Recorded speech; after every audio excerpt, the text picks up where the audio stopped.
Hi నమస్తే welcome to Mara media నేను మీ కేవీఆర్ ఆంధ్రప్రదేశ్లో కూటమి సర్కారు అంటే ఓ బీహార్ ఆంధ్రప్రదేశ్గా ఓ మధ్య ఆంధ్రప్రదేశ్గా ఎట్లా మారిందో ఇక ఒకటా రెండా ఆఖరికి ఏదో సామెత చెప్తారు కదా పాముకు పాలు పోస్తే తిరిగి అది కాటేస్తుందని ఎట్లయితే నిరూపించిందో ఈ మద్యం సిండికేట్కు ఇసుక సిండికేట్కు ఆఖరికి తమ పార్టీ కార్యకర్తల్ని బలి చేసుకునేదాకా పరిస్థితి వచ్చిందనమాట. రెడ్ బుక్ రాజ్యాంగం ఎఫెక్ట్ అనమాట ఇది. టీడీపీ నేత వీరయ్య చౌదరి దారుణ హత్య. ఒంగోలులో దారుణం జరిగింది. టీడీపీ అధికార ప్రతినిధి నాగులుప్పాడు మాజీ ఎంపీపీ వీరయ్య చౌదరిని దుండగులు కత్తులతో దాడి చేసి హత్య చేశారు. ఆయన ఇవాళ ఒంగోలు పద్మ టవర్స్లోని ఆఫీస్లో ఉండగా ముగ్గురు వ్యక్తులు ముసుగులో వచ్చి ప్రవేశించి ఘాతకానికి పాల్పడ్డారు. దుండగులను బీహార్ గ్యాంగ్గా అనుమానిస్తున్నారు. వీరయ్య చౌదరి మృతదేహాన్ని ఒంగోలు రిమ్స్కు తరలించిన పోలీసులు దర్యాప్తు చేస్తున్నారు. నిన్న రాత్రి జరిగిన ఇన్సిడెంట్ ఇది. అయినా మన కులపత్రికల్లో పచ్చపత్రికల్లో టీడీపీ కార్యకర్త చనిపోయిండు, ఆయన హత్యకు గురైనని ఎవ్వడు కూడా రాయలే. ఎందుకంటే ఈ హత్యకు గ్రూపు తగాదాలు వాళ్ళల్లో వాళ్ళే, అంటే మద్యం సిండికేటే ఈయనను హత్య చేయించిందని అక్కడ స్థానికంగా జరుగుతున్న టాక్. దీనికి సంబంధించి ఒక కట్టర్ టీడీపీ కార్యకర్తని ఏం రాసిందో చూడండి. తెలుగుదేశం పార్టీ ఇన్ని సంవత్సరాలైనా బలంగా ఉంది అంటే కారణం నాయకులు కాదు కార్యకర్తలే. కానీ ప్రస్తుతం కార్యకర్త ఉనికి ప్రశ్నార్థకంగా మారింది. పార్టీ భవిష్యత్తు ప్రమాదంలో పడిపోయింది. ఇకనైనా మేలుకోకపోతే రాక్షసకాండకు సిద్ధంగా ఉండండి. మీరు కంపెనీలు తేవడానికి పోలవరానికి నిధులు అమరావతి నిర్మాణాలు చేసుకుంటూ పోండి. అవి చూడడానికో అనుభవించడానికో ఉంటారేమో తెలియదు, కానీ కార్యకర్తలుగా మేము మాత్రం ఉండం. ఇకనైనా పేరుకే పరిమితమైన ఆ రెడ్ బుక్ని గోదాట్లో విసిరేసి ఇంకా జరగబో హత్యలకు ప్రగాఢ సానుభూతులు తెలియజేసుకుంటూ ఉండండి. నిన్ను కాపాడుకోలేని మా అసమర్థతకు క్షమించన్నా, మీ పవిత్రాత్మకు శాంతి చేకూరుగాక. జై లోకేష్ అన్న, జై లోకేష్ బాబు అని పెట్టిన ఒక టీడీపీ కరడుగట్టిన కార్యకర్త పెట్టిన పోస్ట్ అనమాట. ఈ వీరయ్య చౌదరి మరణానికి బాధ్యులు ఎవరు? వైసీపీ వాళ్ళే నిజంగానే ఈ ఘాతకానికి పాల్పడి ఉంటే ఈరోజు ఈ పచ్చ డబ్బాలు పచ్చ పేపర్లు ఎట్లా డ్యాన్సులు వేసేవో ఎట్లా సిగాలు ఏవో తెలుసు కదా. వాళ్ళల్లో వాళ్ళు మద్యం సిండికేట్లో వాటాలు తేలక జరిగిందని ఒక వాదన.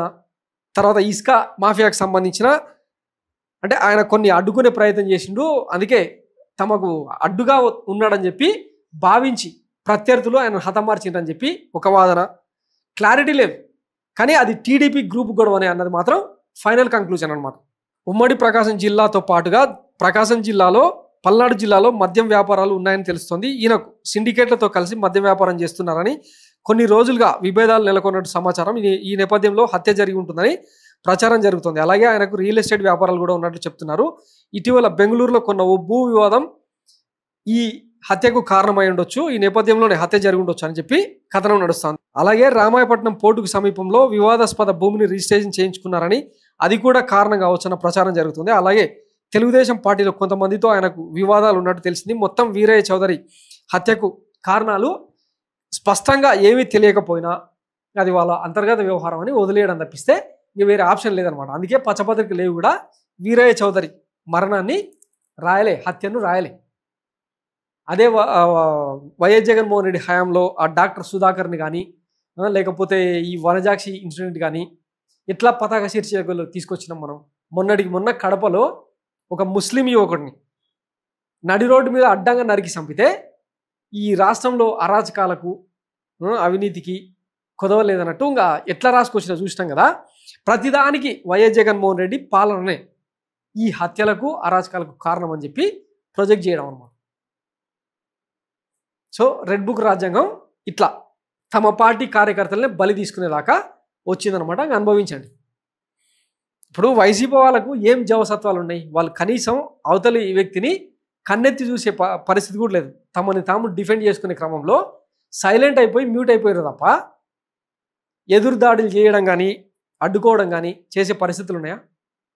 అందుకే చెప్పేది రెడ్ బుక్ రాజ్యాంగాన్ని వదిలేసి ప్రజాస్వామ్య విలువలను వదిలేసి అదేంది భగవద్గీత మీద ప్రమాణం చేసి రాగద్వేషాలకు అతీతంగా పాలిస్తామని ప్రమాణం చేసి రెడ్ బుక్ రాజ్యాంగాన్ని అమలు చేస్తే ఇట్టే అవుతాయి అనమాట.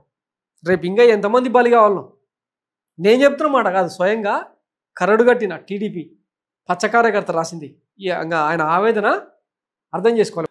మొన్న దెందులూరు ఎమ్మెల్యే ఆయన ఉన్నాడు కదా, ఒక వివాదాస్పద ఎమ్మెల్యే. ఆయన వేధింపులు తట్టుకోలేక మంగళగిరి సెంట్రల్ ఆఫీస్కి వచ్చి ఆత్మహత్య చేసుకునే ప్రయత్నం చేసింది ఒక టీడీపీ కరడుగట్టిన జంట.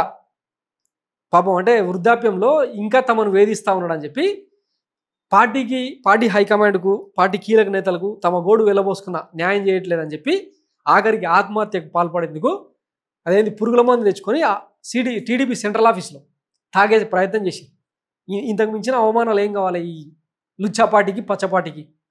ఫస్ట్ మనది మనంగా అడుక్కొని అవతల పార్టీకి ఏమైనా నీతులు చెప్తే బాగుంటుంది. Thanks for watching Myra Media. నేను మీ కేవీఆర్. Thank you.